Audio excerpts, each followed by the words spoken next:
Baik, bismillahirrahmanirrahim. Kita harus bangkit saat terjatuh. Assalamualaikum warahmatullahi wabarakatuh. Selamat sore. Selamat Hari Raya Idul Fitri 1 Syawal 1442 Hijriah. Minal aidin wal faizin, mohon maaf lahir dan batin. Semoga kita semua fitrah terlahir suci kembali. Semoga kita semua mendapatkan gelar tertinggi di sisi Allah Subhanahu wa taala. Gelar itu bukan sarjana, bukan magister, bukan doktoral, bukan berbagai macam certified. Gelar itu adalah la'allakum tattaqun, golongan orang-orang yang bertakwa. Semoga kita semua mendapatkan gelar bertakwa di sisi Allah Subhanahu wa taala dan ibadah Ramadan kita semoga diterima di sisi Allah Subhanahu wa taala. Lalu kebiasaan baik, kebiasaan positif kita yang kita jaga di bulan Ramadan, kita pertahankan di bulan Syawal dan kita teruskan di bulan-bulan selanjutnya. Alhamdulillah hari ini dari School of Trainer and Motivator Indonesia (STMI) kembali membuat program alumni STMI berbagi untuk Indonesia bercahaya bersama Coach Mario. Hari ini kita akan belajar Intro to Grafology Practitioner. Izinkan saya sedikit membacakan portofolio Master Trainer Coach kita. Dengan Coach Mario Saverius Kojongyan, SS, CPS, CNSHP, CNSCP, CNPSP, CNHRP, CNTP, CHLP, CHMP, CHSP, CTS, TMINTL, CHFT, CHL, CSLHF, CLMA, GASP, CNCP, CFH, CCW, CLC, CLC, CHA. Beliau merupakan Certified Handwriting Analysis from Karoh ISHA USA, Certified Public Speaker Trainer and Motivator, Graphology Practitioner, Founder of Graphology for Bright in Future, Talenta Institute Indonesia, Totalindo Learning and Consulting, Quantum Private Lessons, Professional Graphology since 2010, Professional Teacher and Instructor since 2004, Professional Coach, Human Resources Consultant, NLP Practitioner, Goal Achievement System Practitioner, Associate Trainer of RMI Revolution Mind Indonesia, AI3L Institute, Enjoying Life Series.id, Top 20 Wirausaha Bank Indonesia Sulut 2014, 1000 Wirausaha Muda GKN Kemenkop UKM RI 2013, Finalis Marketeer Youth Startup Icon Mark Plus Institute 2013, Mentor Koperasi dan UMKM Provinsi Sulut 2015, 2016, dan 2017, alumni STMI and Top 30 Sakti Syaputras STMI Trainer. Baik, tanpa panjang kali lebar, kepada Coach Mario dari Manado, Sulawesi Utara, kami persilahkan. Tepuk tangan.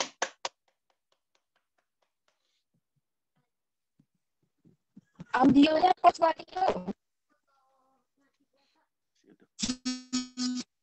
Audio Coach Mario itu. Audionya ke mute, Coach.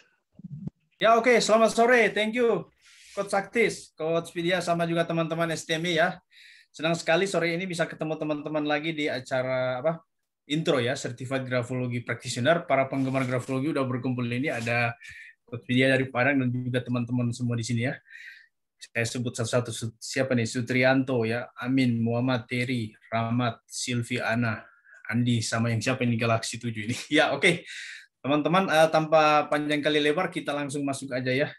Langsung masuk ke materi. Jadi kurang lebih 60 menit, teman-teman, kita akan sama-sama membahas ya tentang grafologi practitioner ya. Sebentar ya, saya slide dulu. Share screen. Ya, oke. Ya, ini profil saya teman-teman. Jadi nanti tata tertib teman-teman nanti bisa di kolom chat juga ya. Nanti bisa tanya to the point karena waktu kita sempit, slide tidak usah dicoret-coret ya. Kita pembahasan grafologi aja gitu ya.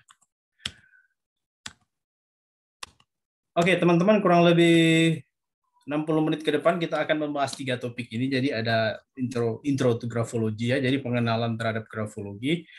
Ada sedikit dari juga tentang definisi, sejarah, dan manfaat grafologi itu sendiri, dan fundamental grafologi. Jadi nanti ada analisa tulisan tangan yang beberapa bagian saja, karena ini cuma intro ya. Mungkin teman-teman di sini sudah ada yang mahir, seperti Coach Vidya sudah ikut kelas saya banyak, dan juga para pakar grafologi yang lain. Jadi mungkin Coach Widya nanti menyesuaikan aja ya, karena mungkin pengetahuannya udah lebih dari teman-teman di sini ya. Nah, di sini ada yang tanya-tanya grafologi itu apa ya? Mungkin ada yang belum pernah atau yang mungkin sudah paham, tapi kita di sini kita satukan visi teman-teman ya, supaya kita memiliki satu pandangan supaya dalam maju ke depan kita bisa koneksi seperti itu. Nah, dalam setiap kelas grafologi saya selalu saya mengambil definisi grafologi dari pendiri kami ya. Di ISTM itu ada 2 yang studi di Karos, saya dengan Coach Rino. Kami sama-sama menimba ilmu grafologi di Karos International School of Marketing Analysis. Nah, pendiri kami ini Bu Erika Karos, dia ini seorang profesor emeritus ya di Monterey Peninsula ya, Peninsula College, dan juga senator di Akademi Internasional Seni Budaya dan Sains. Nah, Ibu Erika ini juga seorang doktor psikologi dan pendidikan ya. Jadi memang dia kalau dilihat secara gelar akademik ini cukup banyak kalau kita lihat ya. Dia seorang Master of Arts di Political Science. Ibu Erika juga ini seorang international grafologist lebih dari 40 tahun. Wah, kalau sudah 40 tahun, teman-teman bisa bayangkan sampai di mana kompetensi dari seorang ahli grafologi ini ya, teman-teman. Nah, selain itu juga, Ibu Erika ini juga merupakan penulis buku grafologi ya, lebih dari 70 buku ya. Jadi ada puluhan, hampir 100, termasuk Encyclopedia of Handwriting Analysis. Nah, kalau teman-teman memang mau berguru lebih dalam, bisa juga belajar langsung di Karos, atau juga beli buku-bukunya Ibu Erika. Harganya memang mahal. Kalau studi di Karos itu, biayanya itu belasan sampai puluhan juta. Yang mahalnya itu bukan sertifikasinya, tapi buku-bukunya, karena dia berbahasa Inggris. Seperti itu kalau di Karos ya. Nah, Ibu Erika ini, kalau seperti di dunia fisika, kita mengenal ada Albert Einstein, ya, seperti itu. Jadi kalau di grafologi ada Ibu Erika. Nah, dia ini paling senior di pakar grafologi internasional. Namun dia akhir tahun lalu udah meninggal, teman-teman. Nah, jadi sekarang pewarisnya ini orang Indonesia, Kang Afif, yang jadi presidir di Karos, ya. Perwakilan kita di Indonesia ini di Bandung, ya. Dan kebetulan memang presidennya sekarang Kang Afif, gitu. Jadi bisa berguru ke Kang Afif. Kalau ke Ibu Erika udah meninggal, jadi nanti studi di Karos. Seperti dia, saya sarankan segera mengambil di Karos seperti itu. Nah, teman-teman, Ibu Erika sendiri memberikan definisi grafologi itu seperti ini, teman-teman. Jadi grafologi yang sama-sama kita tahu analisa tulisan tangan itu adalah akan banget udar dulu ya. Seperti bisa di-mute dulu suaranya ini. Ini apa nih nggak enak? Halo Coach Sakti. Mandi kan? Nak minum. Ini minumnya. Bisa di-mute dulu suaranya ini. Halo. Apa? Mundur Pak. Ini tangan.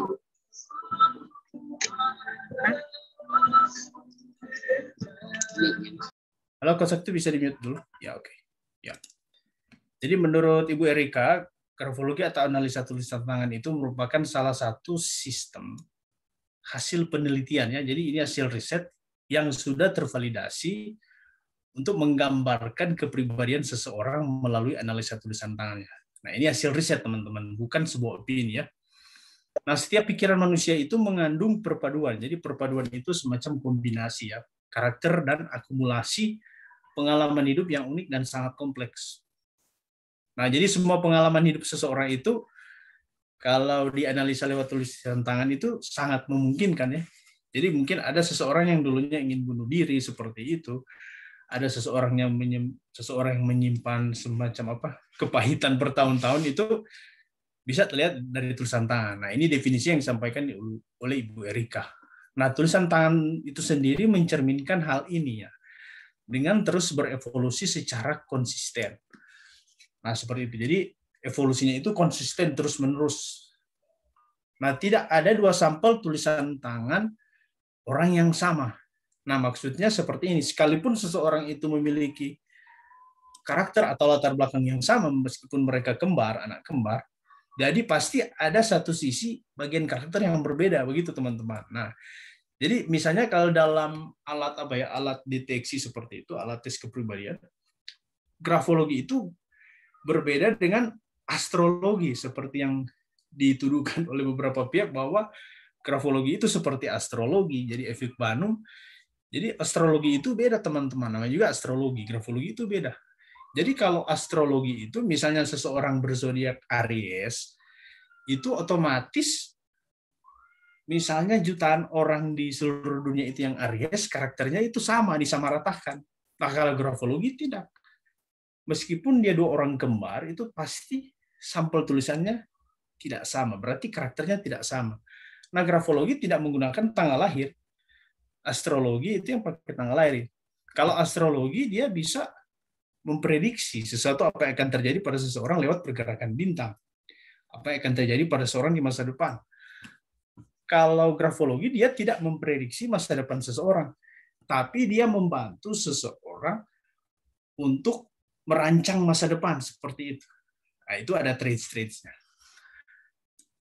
Nah, asesmen grafologi ini membantu kalangan profesional yang terlibat di bidang konseling dan psikologi. Nah, jadi kalau misalnya ada Bapak Ibu teman-teman di sini yang mungkin orang yang terlibat ya atau kesehariannya berurusan dengan bidang konseling sama psikologi kan misalnya seperti itu. Nah, jadi Bapak Ibu kalau memang Bapak Ibu menekuni bidang konseling sama psikologi seperti ini, atau misalnya dunia SDM, jadi seseorang yang menekuni bidang dunia SDM seperti Widya ini, trainer motivator, nah, jadi cocok sekali mempelajari grafologi. Karena dunia SDM ini, dunia kapital, human capital ini, membutuhkan semacam ya alat diagnosa seperti ini, apalagi kalau Anda seorang profesional coach, memang Anda betul-betul bergelut di dunia coaching seperti itu. Nah, grafologi ini merupakan sebuah alat ya, jadi sesuatu keharusan yang harus Anda kuasai. Karena apa? Ketika Anda menjadi coach, itu tugas dari seorang coach itu melihat dan membongkar potensi coach kan seperti itu. Jadi potensi coach itu perlu diketahui oleh coach supaya dia bisa menghantar coach itu mencapai goal yang diinginkan. Nah, grafologi merupakan salah satu tools seperti itu. Memang ada tools di ISC, tapi kalau bicara keakuratan masih grafologi. Dan sebenarnya di ISC itu bisa kita gali lewat grafologi. Nah, itu nanti ada pembahasannya sendiri. Nah, seperti itu manfaat dari grafologi itu sendiri. Jadi, semoga teman-teman bisa paham maksud yang saya sampaikan di sini. Nah, kira-kira beginilah definisi dari Ibu Erika sendiri yang merupakan pendiri sekolah Karos ya, sekolah grafologi internasional terbesar di dunia itu di Karos. Ya. Kita ke next slide. Nah, ini sudah sebagian materi yang akan kita bahas juga nanti di Rabu depan di tanggal 9, teman-teman. Nanti kita ada kelas Certified Grafology Practitioner ya, CGP. Ada kelas sertifikasi tanggal 9 Rabu depan. Tapi kita sudah bahas sedikit di sini ya. Nah, bicara soal sejarah grafologi itu sebenarnya panjang ya, teman-teman. Jadi memang ada beberapa versi dari sekolah-sekolah grafologi, dari mana asalnya awal grafologi, tapi secara garis besar seperti yang tampil di layar ini, bahwa grafologi itu pertama digunakan sekitar 3000 tahun lalu oleh Kaisar Nero. Nah, itu Kaisar Romawi, dan pada zaman itu di zamannya filsuf Yunani itu Aristoteles ya. Jadi zaman Aristoteles itu grafologi itu pertama muncul lah, istilahnya dipergunakan lah. Jadi zaman Aristoteles itu sudah ada definisi semacam tulisan. Jadi Aristoteles sendiri memang pernah menyebutkan satu definisi tentang tulisan.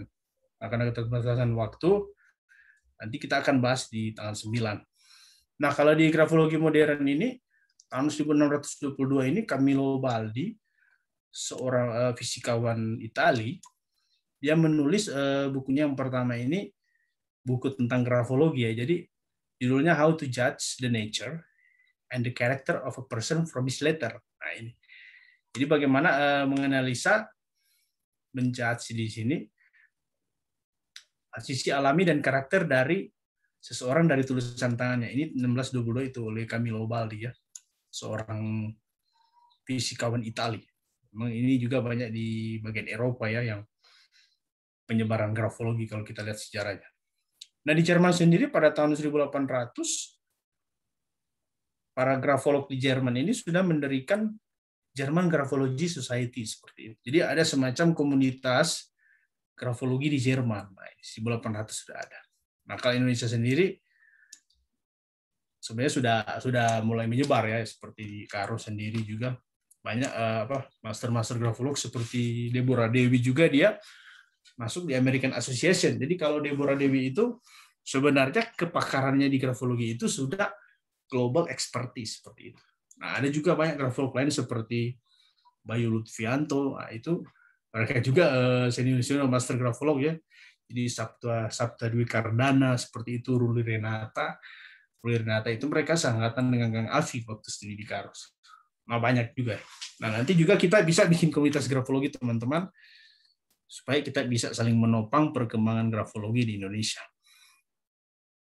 Nah, di tahun 1920, si Abe Michong ini, dia seorang kepala sekolah di Perancis, kebetulan dia seorang pastor. Nah, dia juga mendirikan Graphology Society, teman-teman, di Paris, Perancis. Nah, Abe Michong ini cukup terkenal ya, karena memang dia yang kebanyakan bukunya ini yang sering menjadi populer, dijadikan bahan rujukan oleh para grafolog. Jadi memang grafologi ini kalau kita lihat ini penemunya ini, penggunanya ini luas sekali, teman-teman, ya, kalau kita lihat dari sejarah perkembangannya. Nah, di tahun 1926 Edgar Allan Poe juga sudah mendirikan sebuah institut grafologi, jadi institut penelitian grafologi, dan mempublikasikan sistem analisanya. Ya. Dia sudah membuat semacam analisa grafologi berdasarkan pada ribuan sampel tulisan tangan. Nah, ini. Jadi dia sudah lebih ke otentik, jadi lebih ke riset berdasarkan bukti fisik. Nah, dalam grafologi itu disebut indikator grafis, teman-teman. Jadi dalam grafologi kita tidak bisa menghayal ya. Jadi dalam artian seperti novelis, terus kita membayangkan sebuah sampel, modelnya begini, terus kita minta dianalisa. Tidak seperti itu. Grafologi itu harus ada indikator grafis, bukti fisik, seperti itu. Seperti dalam grafoforensik, kalau tidak ada bukti, tidak bisa dianalisa. Jadi grafologi itu memang keakuratannya sangat objektif, ya, karena dia berdasarkan sebuah sampel, bukan berdasarkan perkiraan atau imajinasi seseorang. Seperti itu. Nah, dewasa ini penggunaan grafologi ini sudah tersebar luas ya di seluruh negara. Nah, di Eropa sendiri banyak para grafolog sudah menjadi semacam ya pemimpin atau senior ya di dalam kajian grafologi. Dan kurikulum di Universitas Eropa di Fakultas Psikologi ini mensyaratkan kajian grafologi ini dalam Fakultas Psikologi. Jadi di Fakultas Psikologi di beberapa universitas sudah memasukkan grafologi sebagai kurikulumnya, seperti itu. Di Indonesia juga seperti itu. Di Karos juga itu udah kerjasama dengan Maranatha University. Jadi Universitas Maranatha di Bandung itu kalau studi di sana memang dia agak lebih lama karena offline, harus duduk di bangku kuliah. Ya, salah satu pengajarnya itu Kang Afif ya, yang diandalkan ya di kerjasama antara Fakultas Psikologi Maranatha dengan Karos. Cuman memang waktunya agak lama karena di offline, kita harus ke sana. Dan pasti biayanya lebih mahal, tapi setelah selesai itu para mahasiswa yang selesai di Maranatha itu mereka mendapatkan semacam gelar akademik seperti itu. Kalau kita yang kelas jarak jauh di Karos itu kita dapatnya gelar non akademik. Jadi ada CAA, kalau udah master CMA. Kalau saya lagi persiapan ke CMA, tapi karena jadwalnya padat kelamaan selesainya. Nah, seperti itu. Nah, di Universitas di California sendiri sudah punya program lulusan di bidang grafologi. Nah, seperti ini sejarah perkembangan grafologi. Nanti lebih dalam nanti kita bahas di kelas-kelas selanjutnya.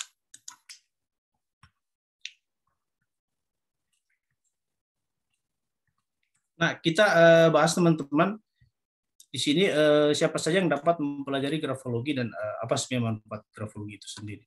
Nah, bagi praktisi di bidang HRD yang tengah memiliki kandidat atau calon untuk mengisi posisi tertentu sesuai dengan potensi mereka. Nah, ini orang HRD, praktisi HRD sangat perlukan grafologi. Nah, bagi pekerja di bidang kredit analis, nah ini diperbankan dapat membantu Anda sebagai pendukung analisa ketika memberikan saran maupun rekomendasi. Nah, seperti ini. Jadi kalau diperbankan sangat cocok ya. Nah, bagi pelajar SMU dapat membantu pribadi mereka maupun teman-teman untuk meningkatkan kualitas hidup mereka dalam bidang emosi, intelektual, dan lain-lain. Nah, ini di anak-anak SMA ini untuk penjurusan ya. Jadi nanti kalau ke penjurusan, mau masuk kuliah atau anak-anak SMA, orang tua bisa mengarahkan bakat ya mereka untuk memilih jurusan di perkuliahan nanti. Nah, bagi entrepreneur atau wira swasta, nah dapat membantu mereka dalam mengetahui dengan siapa mereka berhubungan. Nah, ini dalam berbisnis partner seperti itu. Nah, apakah calon buyer orang yang dapat dipercaya atau tidak? Nah, seperti itu. Jadi memang dalam berbisnis partner kita butuh mengenal. Jadi memang dalam dunia wirausaha wira swasta itu kita harus bergaul semua kalangan, karena kalau kita cuma bergaul dengan kalangan kita, bagaimana produk kita, produk jasa kita bisa laku kan? Nah, di sini tentunya dibutuhkan ilmu grafologi. Nah, seorang pemimpin yang ingin meningkatkan kinerja perusahaan dan membangun teamwork yang solid. Nah, ini teman-teman lewat grafologi sebenarnya seorang leader itu bisa membentuk ya, memanage sebuah tim dengan pakai grafologi. Nah, itu kalau ditarik ke kode sukses manusia itu yang disebut DSC itu bisa jadi. Nah, di kelas RMI itu saya pernah ajarin, ada kelas khususnya itu. Nanti lewat grafologi kita tarik ke kode sukses manusia, itu namanya DISC. Lewat tulisannya kita tahu ini tipe D, tipe E, I, tipe S, tipe C. Cara menghadapi mereka seperti apa. Nah, itu akan dibahas di kelas-kelas khusus.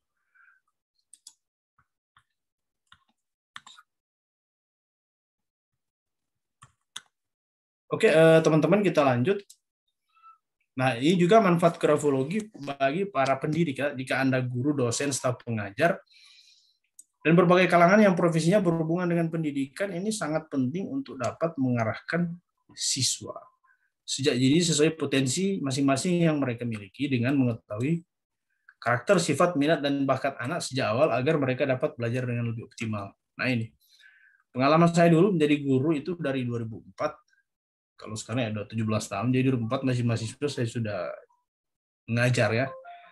Nah, memang banyak anak-anak yang kasusnya ADHD yang konsentrasinya rendah itu sebenarnya kalau diterapi dengan grafoterapi ya, nanti di kelas grafo parenting begitu, atau di grafo for education, sebenarnya guru atau orang tua itu sebenarnya bisa membantu anak yang prestasi akademiknya lemah karena masalah konsentrasinya itu, karena ya masalah pola asuh. Kalau di terapi grafologi secara serius sebenarnya dia bisa jadi malah ada yang jadi juara kelas seperti itu. Tapi memang itu proses perjuangan dan harus giat mengikuti kelas grafo parenting seperti itu. Nah, di sini ada konsultan dan akademisi yang berperan dalam membantu memecahkan persoalan organisasi dan perusahaan. Nah, ini. Jadi persoalan-persoalan dari organisasi perusahaan ya berhubungan pasti dengan SDM seperti itu kan. Mungkin masalah kasus pencurian atau penggelapan uang atau ya segala rupa masalah yang muncul dalam satu organisasi perusahaan. Nah, kalau kita menguasai alat ini ya kita otomatis berada satu tingkat ya lebih di atas dari orang lain seperti itu. Nah, dokter, psikolog, dan semua profesi di bidang lain ini juga bisa pakai sales manager, marketing, public relation, insurance, property sales, dan staf karyawan dari berbagai jenis bidang usaha. Nah, dalam marketing untuk closing, itu ada tekniknya. Lihat tanda tangan, kita bisa tahu ini cepat di closing, bisa nggak? Nah, ada yang butuh waktu. Nah, ini bagi pasangan yang akan menikah, ini bercerai ataupun yang akan menikah lagi. Nah, ini untuk menghindari kemungkinan terjadinya konflik kelak dan meminimalisasi ego masing-masing pasangan. Nah, saya juga memang sendiri mengalami juga ini sering ribut ya dengan pasangan teman-teman. Ya kurang lebih 10 tahun pernikahan ya permasalahan banyak teman-teman. Karena saya dengan pasangan juga belum memiliki anak, seperti itu juga problem. Nah, karena ada perbedaan karakter juga. Jujur aja sebenarnya dalam 10 tahun pernikahan yang saya alami ini, sebenarnya saya masih bisa bertahan sampai ini ya karena alat grafologi ini seperti itu. Kalau mau jujur, coba tanya semua yang udah menikah 5-10 tahun bagaimana perasaannya. Supaya dalam pernikahan banyak yang mengatakan kalau di awal itu kan cuma surganya gitu teman-teman. Tapi dalam perjalanan sesudah itu kadang-kadang ada nerakanya. Nah nerakanya ini yang sebenarnya kita bisa pakai grafologi. Nah panjang itu nanti ada kelas sendiri kita bahas. Dan saya juga sebagai praktisi grafologi juga jadi tantangan ya.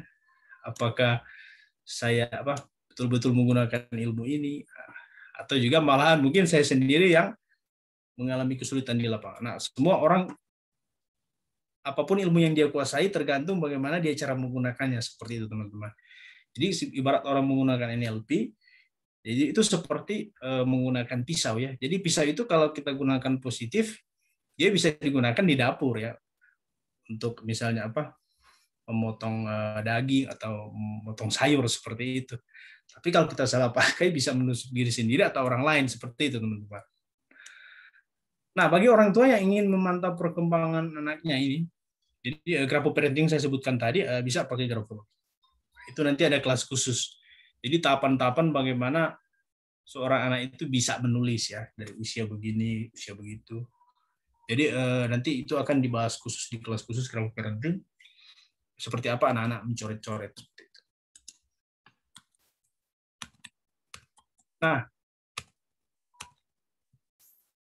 jadi manfaat grafologi secara umum juga bisa dipakai untuk berkomunikasi dan membantu orang secara lebih baik. Banyak sekali manfaat grafologi. Jadi memunculkan kreativitas, bakat, dan kekuatan yang dimiliki, terus meningkatkan kepuasan kerja, produktivitas, dan kohesi dalam tim. Nah, mengembangkan dan mempererat relasi pribadi. Nah, ini relasi pribadi ini kita belajar memahami diri sendiri dan memahami orang lain. Waktu lalu juga saya mengisi kelas di Enjoying Life. Di Hari Kebangkitan Bangsa, saya memilih judul Self-Awareness Grafology for the Better Indonesia. Jadi, grafologi pengenalan diri untuk Indonesia yang lebih baik. Di situ juga saya membahas ada beberapa poin-poin bagaimana dengan mengenali diri sendiri, kita bisa memahami orang lain, memahami pihak lain, sehingga kita memberikan kontribusi kepada bangsa dan negara. Nah, itu poinnya banyak, nanti ada kelasnya sendiri. Kita di sini waktunya terus sempit ya. Karena tulisan tangan dapat mengungkapkan juga antara lain ini, pola pikir seseorang. Jadi pola pikir seseorang itu memang beda-beda seperti Coach Vidya bilang tadi. Jadi setiap orang ada stylenya masing-masing. Nah, semua memang tergantung dari latar belakang orang tersebut. Ya, itu juga masuk ke pola asuh. Nah, di grafologi juga dia bisa membongkar memang semua area fungsinya. Jadi masalah luka batin, nah itu luka batin, terus mental block seseorang itu bisa dibongkar, dan malah juga life traps, jebakan-jebakan kehidupan dalam diri seseorang yang sangat mengganggu, itu bisa dibongkar dengan grafologi. Nah, kalau Anda menjadi seorang coach, entah itu self-coaching, atau di-coaching, atau meng-coaching, nah, kadang-kadang dalam praktek coaching, kadang-kadang saya juga pernah mengalami juga di coaching ya, oleh seorang top coach, itu top MC Play Master Coach. Saya di-coach sehingga menjadi top 20 wirausaha Bank Indonesia ya, di provinsi saya, dan juga 1000 wirausaha muda ya, Gerakan Kewirausahaan Nasional 2013 dari Kementerian Koperasi UKM. Beberapa prestasi lain juga di wirausaha, yaitu di masuk final di Marketeer Youth Startup Icon ya, Herman Kartajaya itu Mar Plus. Nah, itu berkat coaching. Tapi ada seseorang seperti ini teman-teman. Ketika di coaching, ada yang selesai coaching dia kembali ke seperti keadaan semula. Ada yang ketika di coaching memang nggak bisa. Karena apa? Nah, karena tadi yang saya jelaskan tadi, jadi ada luka batin, mental block, pola asuh yang menghambat seseorang sehingga mengalami jebakan kehidupan, gitu teman-teman. Sehingga meskipun di coaching dia memang nggak bisa. Nah, solusinya itu seperti Coach Rino pernah bilang, itu di terapi. Nah, jadi di terapi. Kenapa seseorang harus di terapi? Karena ibaratnya seperti ini. Seseorang yang masih sakit atau seseorang yang baru selesai sembuh, teman-teman, terus dipaksa berlari kencang, kira-kira bisa nggak? Nah, itu berarti sakitnya kambuh lagi. Meskipun kita pakai teknik NLP, Peak Performance dari Anthony Robbins, tetap nggak bisa. Nah, jadi lewat grafologi itu akan membantu dalam praktek coaching, jadi mendeteksi seperti itu. Nah, di sini juga grafologi ini mengungkap kekuatan ego seseorang, motif dasar, dorongan, naluriah seseorang, cara seseorang memandang dunia. Nah, ini pola pikir, dia memandang dunia berdasarkan apa yang dialami. berdasarkan pengalaman orang itu dan berhubungan sosial. Produktivitas seseorang, cara seseorang dalam mengatasi permasalahan atau stress coping. Nah, ini grafologi juga membongkar area-area ini, teman-teman ya. Nah, grafologi juga bermanfaat untuk rekrutmen. Nah, grafo for rekrutmen. Nah, saya juga sekarang fokus sebagai trainer grafologi for rekrutmen. Nah, banyak kasus-kasus di lapangan memang dari beberapa kelas yang saya pernah laksanakan. Rasanya seperti apa ya? Mau ketawa kalau dengar kasus di lapangan. Nah, nanti itu ada kelasnya sendiri. Jadi kita istilahnya menempatkan orang yang tepat di tempat yang tepat. Seperti itu. Ya, oke. Silakan Andi ya. Nah, grafologi juga bermanfaat untuk tes kepribadian, teman-teman. Jadi, kepribadian itu analisa SWOT. Jadi, kita bisa mendeteksi strength, weakness, opportunity, dan threatness, ya, ancaman dalam diri kita, seperti itu. Jadi, kalau di awal tahun kita bikin resolusi goal, teman-teman, nah, grafologi ini bisa jadi semacam alat untuk bagaimana kita mendesain goal di resolusi awal tahun lewat analisa SWOT ini. Nah, pembentukan tim manajemen dan peningkatan performa dari staf yang ada. Sudah saya jelaskan tadi. Nah, grafologi ini manfaatnya banyak sekali, teman-teman. Jadi ini pembentukan tim manajemen tadi sudah konsultasi untuk anak dan orang dewasa. Nah, ini. Jadi dalam hal parenting bisa dipakai untuk orang dewasa juga. Kalau konseling pernikahan, konseling karir itu dipakai. Jadi bidang-bidang konselor di Amerika sudah menggunakan grafologi. Dan bimbingan mengenai pekerjaan yang cocok dengan kepribadian seperti yang tadi. Terus penilaian mengenai kemungkinan penipuan dan resiko. Nah, ini. Jadi grafologi itu bisa mendeteksi kebohongan karena keakuratannya ini melebihi dari lie detector, teman-teman. Nah, ini nanti ada kelasnya sendiri. Nanti kita bahas di kelas khusus ya untuk mendeteksi kebohongan seperti itu. Karena grafologi itu melebihi dari lie detector seperti itu. Ya. Terus kesesuaian antar rekan kerja. Nah, ini pembentukan tim di perusahaan sudah tadi saya jelaskan tentang kode sukses manusia. Nanti dia ada pembahasan sendiri karena kita waktu terbatas. Terus memberikan gambaran mengenai diri sendiri. Nah, tadi agar dapat lebih mengenal dan mengembangkan diri. Sudah jelas. Nah, bagi grafolog tingkat advance terutama dokter ataupun bidang lain dapat membantu mendeteksi penyakit seperti stroke dan lain-lain. Jadi dokter juga bisa menggunakan grafologi untuk mendeteksi penyakit pasien. Nah, teman-teman, do you know? Tulisan tangan itu disebut juga tulisan otak. Jadi brain writing ya. Seperti di gambar kita bisa lihat itu keluar dari otak. Nah, riset dari para ilmuwan di bidang neuroscience telah menggolongkan kecenderungan gerakan neuromuscular seperti mereka menghubungkan ciri kepribadian spesifik yang terlihat. Nah, setiap pola neurological otak menghasilkan gerakan neuromuscular unik yang sama pada setiap orang yang memiliki ciri kepribadian tersebut. Ketika menulis, gerakan kecil ini terjadi tanpa disadari. Nah, ini prosesnya ada. Masing-masing gerakan menulis atau coretan yang mengungkapkan ciri kepribadian yang spesifik. Jadi tulisan tangan itu dia dari berbagai saraf di otak jadi prosesnya ya. Jadi nanti di kelas tanggal 9 nanti saya akan jelaskan tahapan-tahapan bagaimana seseorang itu bisa menghasilkan sebuah tulisan supaya grafologi ini tidak dituduh efek Banum lah atau mengandung dewa-dewa lah seperti itu. Nah, grafologi sangat jauh dari hal tersebut karena grafologi ini murni tulisan yang keluar dari otak atau bawah sadar seseorang. Nanti kita di tanggal 9 kita akan bahas lebih dalam itu. Nah, seperti ini contoh bahwa tulisan tangan itu tulisan otak. Jadi bila seseorang terluka sehingga ia tidak bisa menulis lagi dan kegiatan terus menulis diambil alih oleh anggota tubuh lainnya, jadi mulut, kuku, dan kaki. Nah, ini. Jadi karena tulisan tangan itu tulisan otak, seseorang bisa menulis lewat mulut dan kaki.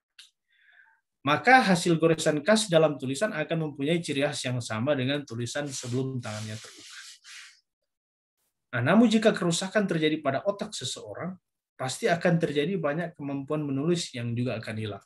Nah, jadi karena tulisan tangan itu tulisan otak, jadi sumbernya produksinya di otak, kita teman-teman harus menjaga kesehatan dan kondisi otak kita. Nah, seperti itu. Jangan sampai rusak. karena tulisan juga akan berpengaruh. Nah, ini juga di beberapa kelas sudah saya sering jelaskan di beberapa alumni saya bahwa grafologi itu membongkar ya. Jadi teori window itu membagi diri manusia dalam 4 wilayah ya. Jadi 4 area ini, sehingga grafologi mengungkap keempat area ini ya, teman-teman. Jadi grafologi mengungkap diri terbuka ya, seperti ini. Jadi diri terbuka, open area. Jadi apa yang diketahui oleh diri sendiri dan orang lain itu diungkap oleh grafologi. Nah, blind area ini, diri buta, itu tidak diketahui oleh kita, tapi diketahui oleh orang lain. Nah, itu area yang grafologi ungkap, teman-teman. Itu area yang kedua. Terus area yang ketiga, hidden area, jadi diri tersembunyi atau rahasia. Jadi diketahui oleh diri sendiri, tapi tidak diketahui oleh orang lain. Nah, kalau kita menganalisa lewat tulisan tangan, lewat grafologi, kita bisa ketahuan area tersembunyi ini, atau disebut area rahasia. Dan ada area keempat, ini disebut unknown area. Jadi diri gelap, sisi gelap, yang tidak diketahui oleh diri sendiri maupun orang lain. Nah, area ini, yang area gelap ini, diri gelap ini, kita tetap bisa mengungkapnya dengan grafologi. Makanya ada seseorang yang selalu berkata seperti ini, teman-teman. Ketika dianalisa, loh saya nggak merasa begitu, saya nggak merasa begini. Nah, karena itu area yang memang tidak bisa dilihat oleh pemilik tulisan itu sendiri, atau istilahnya oleh orang lain. Tapi dengan ada alat grafologi ini, kita ungkap, teman-teman. Nah, itulah kedahsyatan, keakuratan dari grafologi.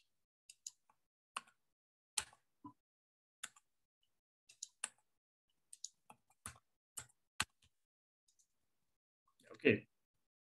Teman-teman bisa menggunakan teknik grafologi, analisa tulisan tangan ini, untuk mengungkap keempat wilayah dalam diri ya, dalam diri seseorang dengan akurat.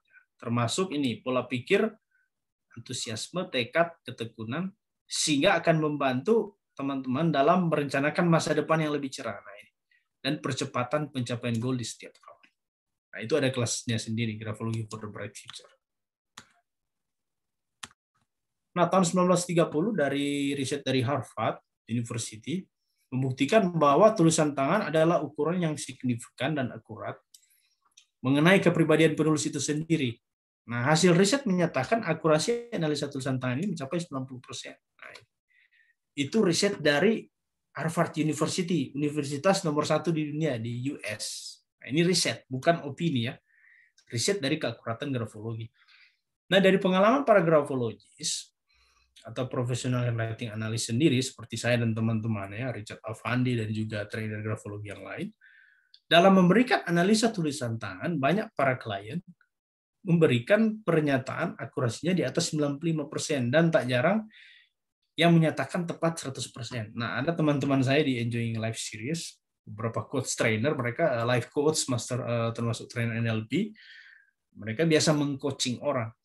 Tapi ketika saya menganalisa tulisan mereka, sedikit menjelaskan tentang ilmu ini, mereka kaget-kaget. Mereka bilang, coach, analisanya ini memang hampir 100 ya, hampir 100%. Mereka terheran-heran. Nah, mereka itu banyak coach-coach di Enjoying Life Series di IO sana ya, sama Mas Di itu. Terheran-heran saya analisa. Nah, jadi akhirnya mereka tertarik mendalami grafologi untuk digunakan di coaching seperti itu. Nah, ini sebuah definisi dari Bart Daggett, seorang internasional grafologis juga. Teman-teman bisa lihat sendiri siapa dia ya di keterangan di bawah. Nah, dia juga memberikan definisi dan menjelaskan tentang manfaat dari analisa tulisan tangan sendiri itu. Jadi senjata rahasia Anda adalah tulisan tangan. Jika Anda memiliki senjata rahasia yang memungkinkan Anda melihat ke dalam kantor pusat kompetitor Anda, melihat seluruh dokumen, file, dokumen, dan rencana-rencana perang, bukankah kesempatan Anda untuk menang akan meningkat? Nah, tentu saja. Kita tidak sedang dalam perang, tapi tidak membutuhkan senjata rahasia untuk menangkan hati seorang yang Anda harapkan. Nah, senjata itu adalah ilmu tulisan tangan. Nah, ini. Jadi istilahnya kita bisa masuk ke area-area pribadi seseorang ya lewat tulisan tangan. Jadi keakuratannya cukup tinggi ya untuk grafologi. Jadi saya berharap Bapak Ibu teman-teman bisa paham dari maksud presentasi pada sore ya, sore ini. Oke. Nah di sini Sun Tzu, ini seorang penulis kitab Art of War, Seni Perang, pernah berkata bahwa kenalilah musuhmu, kenalilah diri sendiri, maka kau bisa berjuang dalam 100% pertempuran tanpa risiko kalah. Kenali bumi, kenali langit, dan kemenanganmu akan menjadi lengkap. Nah ini. Jadi kita perlu mengenal diri sendiri dalam setiap pertempuran. Jadi dalam target-target goal setiap tahun, kita perlu mengenal diri sendiri sampai di mana batas kemampuan kita untuk mencapai goal itu. Nah, grafologi sendiri ini merupakan tools atau alat untuk mengenal potensi, bakat, kekuatan, dan kelemahan diri sendiri dan orang lain, jadi kawan maupun lawan. Nah, untuk menangkan pertempuran setiap tahun, kita harus mengenal kekuatan diri sendiri dan orang lain. Nah, grafologi merupakan tools yang direkomendasikan. Nah, nanti teman-teman bisa, kalau ada sampel, nanti teman-teman bisa menulis, atau nanti dipraktekkan di rumah saja. Jadi coba teman-teman menganalisa misalnya tulisan yang ada aja ya, yang sudah ada, atau nanti bisa mengambil satu kertas HVS ya, bisa diuji coba seperti itu. Teman-teman uji coba, terus kita akan latihan sedikit mengenali diri sendiri ya melalui grafologi teman-teman. Nah pada kesempatan ini di sore hari ini kita mengambil satu topik bahasan saja karena waktu sempit terbatas. Jadi dalam grafologi itu ada 3 zone, jadi 3 zona. Jadi karakteristik 3 zona. Jadi zona atas, tengah, dan zona bawah. Nah seperti ini contohnya.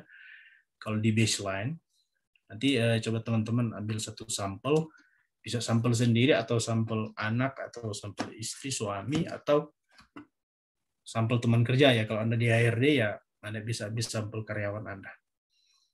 Nah, dalam 3 zona ini, jadi zona atas ya. Jadi kalau untuk tulisan-tulisan yang panjang atas nanti di slide berikut saya tampilkan.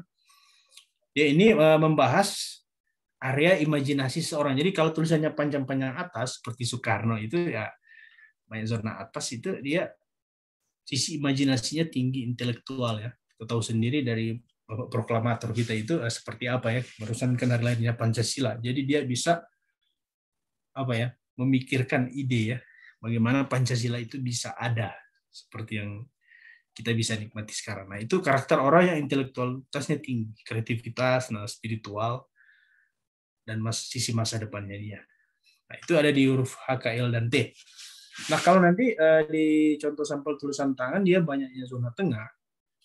Nah itu lebih banyak ke orang yang kehidupan sosialnya dia, mencerminkan kehidupan sosial dia. Jadi beda dengan yang zona atas. Jadi kalau orang yang fokus kehidupan sosial itu, mereka fokus ke everyday concerns. Jadi concern ke kebutuhan daily life, kebutuhan harian ya, seperti keuangan, urusan masak, urusan penampilan, make up. Dan mereka memang sisi emosinya kuat seperti itu, sisi mood mereka. Nah, ini huruf-hurufnya A, C, E, I, M, N, O, Q, R, S, U, W, W, X, dan Z. Jadi memang pengalaman juga ada beberapa teman coach trainers. Ketika berkolaborasi, saya lihat dulu ya, sampel tulisan mereka seperti apa. Karena kalau orang zona tengah ini, ya kita sebagai bisnis partner atau mereka itu pasangan kita, ya kita jaga mood mereka, karena mereka mood-moodan ya. Ya memang mereka sangat memperhatikan penampilan. Memang dalam keuangan, bisa dikatakan mereka orang zona tengah ini, yang tulisan zona tengah ini, mereka mahir di manajemen keuangan seperti itu. Jadi untuk keuangan mereka cukup disiplin dalam pengaturan. Nah, kalau orang-orang yang tulisan zona bawahnya kuat, panjang-panjang ya, jadi zona bawah mendominasi. Nah ini berurusan dengan dorongan fisik. Jadi kalau di zona bawah itu kan dari pinggang ke bawah itu kaki ya, jadi kaki fisik. Jadi mereka cenderung dalam istilahnya untuk driving, jadi bekerja seperti itu atau outdoor itu mereka sangat kuat. Karena dorongan fisik mereka itu sangat kuat. Jadi kalau ada yang tanya loop bawah itu yang GJ-nya itu besar atau terlalu bulat, nah itu jadi nantinya ke area fisik seperti itu. Nah mereka kebutuhan akan materi cukup tinggi, dalam artian kenapa kebutuhan akan materi? Bisa dikatakan mereka kuat ya dalam berjuang mencari uang seperti itu. Kenapa? Karena di area bawah sini di pinggang ke bawah itu kan ada dompet. Dompetnya itu kan di area sini kanan bawah ya. Nah, itu grafologi menyimbolkan sisi keuangannya itu di area dompet seperti itu, di bawah pinggang. Nah, jadi kalau mereka zona bawah kuat ya istilahnya mereka dalam making money, menciptakan uang itu ya cukup handal lah seperti itu. Jadi keuangannya itu ya bisa dikatakan cukup mapan lah. Kalau zona bawahnya itu panjang-panjang dan loopnya bulat seperti ini. Jadi istilahnya loop-loop seperti ini, full loop istilahnya. Nah, kenapa seks? Nah, karena seks juga kan di area bawah kan, di bawah pinggang itu seks. Jadi grafologi itu banyak simbol yang menjelaskan simbol. Nah, juga urusan masa lalunya dia. Nah, huruf-huruf ini F, G, J, P, dan Y seperti ini. Nah, ini penjelasan tentang bagaimana jika tulisan seseorang dari 3 zona ini mendominasi dia, jadi karakteristiknya. Jadi tolong dikuasai 3 area ini, jadi area atas, tengah, dan bawah. Nah, seperti apa tulisannya? Ini huruf-huruf yang sudah saya jelaskan tadi, huruf atas, zona tengah, dan bawah. Sudah saya jelaskan tadi. Nah, contoh modelnya seperti ini, teman-teman. Jadi kalau tulisan yang atasnya dominan seperti ini, jadi mereka di sampel seseorang itu zona-zona atasnya seperti ini, jadi dia panjang ya. Jadi kalau panjang zona atas itu dia cocok jadi penceramah seperti itu, pendakwah, pemikir, konseptor, seperti itu. Karena area-area mereka itu di zona berpikir seperti itu. Nah, zona-zona yang mereka dominan di tengah, seperti ini tadi yang saya bilang bulat-bulat tengah. Nah, ini kan di sini kan dari leher ke bawah kan sampai ke pinggang. Nah, itu sisi emosi ya, perasaan seseorang. Jadi mereka untuk emosi agak mut-mutan seperti itu. Jadi emosi mereka itu kadang-kadang kurang terkontrol mood. Nah, jadi fungsi kita sebagai orang sekitar membantu mereka karena lewat tulisan tangan, lewat sampel kita sudah bisa menganalisa, mengetahui karakter mereka seperti apa. Keunggulan mereka ya di manajemen keuangan seperti itu. Karena mereka sangat mahir di bidang itu dan urusan penampilan. Nah, mereka urusan apa tadi disebut daily concernnya ke urusan harian, ya, urusan keuangan, urusan memasak, penampilan seperti itu. Itu yang jadi karakteristik orang dominan zona tengah. Nah, kalau yang dominan zona yang bawah seperti ini, sudah dijelaskan tadi, zona dorongan fisik, seks, keuangan, dan materi. Ini contoh-contoh 3 zona. Jadi nanti teman-teman bisa analisa ketulisan sendiri, coba cari sampel, atau mungkin sampel siapalah diri sendiri, anak-anak kita, pasangan kita, atau sampel karyawan kita kalau ada di bagian RD rekrutmen. Nah, nanti teman-teman tolong dicek ya, zona Anda masuk di mana ya, atau zona orang di sekitar Anda masuk di mana untuk mencoba memahami mereka lewat analisa tulisan tangan di 3 zona ini. Nah, nanti teman-teman kita cuma bahas dulu hari ini, sore ini di satu bab tadi tentang trizon, 3 zona ya dalam grafologi. Jadi dalam item grafologi itu dia ada banyak teman-teman. Jadi ada belasan, jadi belasan area ya. Tadi kita cuma bahas zona. Nanti di tanggal 9 Juni hari Rabu jam 18.15 WIB, kurang lebih ada berapa ini? 4 jam yang lama kita mau belajar, 4 jam. Kita akan bahas lebih dalam ya, jadi lebih mendalam semua area grafologi itu.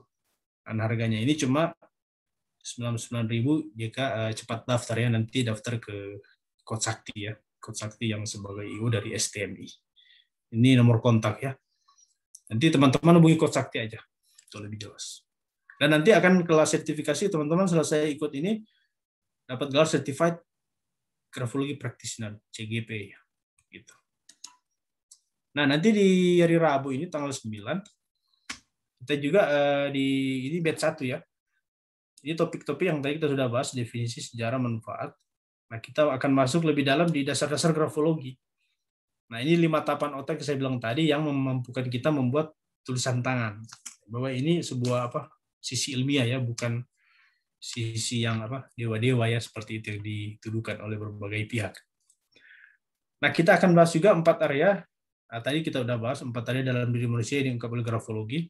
Nah, sudah nanti kita lebih perdalam lagi. Nah, di kelas nanti juga kita bahas etika seorang handwriting analis. Nanti lebih dalam bagaimana etika ketika Anda ingin menjadi seorang professional handwriting analyst, membuka praktik, supaya teman-teman tidak salah dalam pelaksanaannya. Kita akan bahas mendalam. Nah, ini juga ada tahapan-tahapan skill jadi seorang profesional handwriting analyst. Dan tahapan analisa grafologi, saya akan jelaskan nantinya di kelas tanggal 9 Rabu, supaya teman-teman bisa menguasai semua area dalam grafologi seperti itu. Nanti selesai tanggal 9, kalau mau lebih mendalam lagi nanti ambil kelas yang lebih profesional, nanti mungkin ada kelas coachingnya lebih dalam. Jadi kita nanti tanggal 9 cuma 99.000, ilmunya akan lebih dalam dari yang kita bahas. Ini cuma semacam intro ya, pengantar saja supaya teman-teman bisa mengetahui dasar-dasar grafologi itu manfaatnya apa. Seperti itu. Oke, terima kasih teman-teman. Presentasi sore ini sudah selesai. Semoga apa yang didapat teman-teman bisa praktikannya dalam kehidupan, karena ada pepatah bilang bahwa knowing is nothing, applying what you know is everything. When you take action, miracle happen. No action, nothing happen. Jika ada jarum patah, jangan simpan dalam laci. Jika ada kata yang salah, jangan simpan dalam hati. Cukup sekian, terima kasih. Assalamualaikum warahmatullahi wabarakatuh. Salam sejahtera bagi kita semua. Saya kembalikan ke... Baik, luar biasa. Tepuk tangan dong buat Coach Mario Saverius Kojongyan. Luar biasa ilmu grafologinya. Saya yakin dan percaya belajar grafologi 1 jam, apalagi 1 jam kurang, benar-benar sangatlah kurang. Makanya saya mengajak teman-teman untuk ikut belajar bersama lebih dalam program training online live on Zoom meeting Grafologi Practitioner Batch 1. Di sini kita akan banyak belajar definisi grafologi, sejarah grafologi, manfaat grafologi, dasar-dasar grafologi, 5 tahapan dalam otak yang memampukan kita membuat tulisan tangan, 4 area dalam diri manusia diungkap oleh grafologi, etika seorang handwriting analysis, tahapan dan skill untuk menjadi seorang professional handwriting analysis, tahapan analisa grafologi. Ya, jadi kita akan membuat program ini ya, insya Allah hari Rabu, tanggal 9 Juni 2021, pukul 18.15 sampai pukul 22 waktu Indonesia Barat. Berarti itu lebih dari 3 jam ya, 3 jam lebih. 45 menit ya, 4 jam lah ya. Luar biasa. Ini ilmu grafologi seperti yang teman-teman ketahui, benar sekali apa kata Coach Mario, di luar sana, di tempat yang lain atau di tempat tetangga yang lain, ilmu belajar training grafologi ini sangatlah mahal sekali. Coach Mario itu sampai puluhan bahkan belasan juta untuk belajar grafologi, tapi semua ilmu ini Coach Mario akan berbaik hati sekali menyampaikan itu dalam program Grafologi Practitioner Batch 1. Sebenarnya investasi normalnya adalah Rp999.000, tapi khusus teman-teman ini hanya untuk 100 pendaftar tercepat hanya Rp99.999. Dan ingat, itu hanya untuk 100 pendaftar tercepat ya. Jadi lebih cepat daftar, teman-teman lebih baik. Luar biasa. Jadi kita ketemu lagi nanti Rabu depan bersama Coach Mario ya. Tanggal 9 Juni 2021 sudah ada beberapa daftar dan juga dari beberapa daerah sudah pada daftar. Jadi kita belajar banyak manfaat dari grafologi ya untuk belajar kepribadian seseorang, karakter seseorang melalui tulisan tangan di Grafologi Practitioner Batch 1 bersama STMI. Baik, Mas Sutrianto sudah mau daftar yang CGP ya. Dapat Certified Grafologi Practitioner, dapat rekaman Zoom meetingnya, dapat materi ya Coach Mario ya, dari Coach Mario. Pasti. Nah, kemudian dapat foto bersama juga, dapat bisa konsultasi setelah training sama Coach Mario lebih dalam ya tentang grafologi. Ini beliau alumni dari Karoh ya, IKSA, United States of America ya, dari Amerika Serikat. Trianto sama Rahmat nanti daftar Coach Sakti ya. Nanti. Alhamdulillah. Ya, silakan Mas Rahmat, Mas Sutrianto. Kita belajar lebih dalam tentang grafologi. Ini juga. Mumpung lagi harga promo nih, lagi investasinya terjangkau ya. Oke. Tuh. Di sini ada Coach Ferdi ya, Mas Sakti. Ya. Ini ada Coach Ferdi juga dari Belar Management. Ini MC terbaik ini. Oh. Terus Mas apa Ferdi Kawi. Ferdi. Oh iya Ya. iya. Coach Ferdi. Ini juga saya lihat ada grafolog kecil dari Padang nih, grafolog kecil itu. Dari Padang ini. Dari kecil udah dilatih grafologi. Betul Keren tuh ya. Luar biasa ya anaknya Umi Widya Amata ya. Belajar Foto bareng ya. dari kemarin. Oh iya, Mas Trianto kemarin belajar The Secret of Signature Analysis sama Coach Mahfud Roji ya. Nah, ingin memperdalam lagi, ya boleh sama Coach Mario ya. Oke. Kemarin belajar grafologi tanda tangan Coach Mario, Mas Trianto. Baik, itu dari kami ya. Coach Mario ada closing statement mungkin? Udah, saya cukup. Foto bareng aja. Sebelum kita akhiri, yuk kita foto bersama ya sama Coach Mario. Materi nanti dibagi saat hari Rabu tanggal 9 sama Coach Mario ya. Jadi teman-teman, yuk kita foto bersama, kita buka video-video kita foto bersama dengan Coach Mario Saverius Kojongian dari Sulawesi Utara, ya. Oke, yang bisa buka video boleh buka video. Mudah-mudahan sedikit ilmu dari Coach Mario hari ini bisa bermanfaat, terutama sudah bisa membedakan ternyata grafologi beda sama astrologi itu ya. Beda dong. Iya dong, beda dong. Ya, yang bisa buka video boleh buka video, yang belum bisa nggak apa-apa. Gimana Coach Mario, ada gaya khas tertentu seorang grafolog mungkin atau begitu. Sambil nulis gini, sambil nulis. Sambil nulis. Oh gimana sambil nulis? Oh begitu. Oke. Sambil nulis sambil kasih titik. 1, 2, 3. Oke, hitungan ketiga ya. 1, 2, 3, siji. Nah, ada lagi gaya khas tertentu? Sekali lagi foto. Oke, sekarang gaya bebas. Gaya bebas ya. Oke, wih, gaya favorit nih. Ya, jangan lupa senyum siji ya. 1, 2, 3, siji. Baik, terima kasih banyak Coach Mario. Kita doakan sehat selalu Coach Mario. Diluaskan rezekinya dan dipermudah urusannya selalu. Kami tutup program Intro to Grafologi Practitioner alumni STMI Berbagi untuk Indonesia Bercahaya dengan pantun. Kalau ada sumur dekat sawah, boleh kita menumpang mandi. Kalau ada kata-kata kami yang salah, tolong jangan disimpan dalam hati. Ada Nampan, ada Siri, Buduk Irian, Bu Cendrawasih. Cukup sekian dan terima kasih. Wassalamualaikum warahmatullahi wabarakatuh. Selamat sore. Terima kasih Mas Mario, terima kasih Mas Sutrianto, Mbak Rahma, Thank you semua. Mas Rahmat, Mas Adriansa, Mbak Diana, Mas Ferdi Kawi, Galaxy J7, Mbak Terry dan Muhammad Junaidi. Izin live Zoom ya. Ya.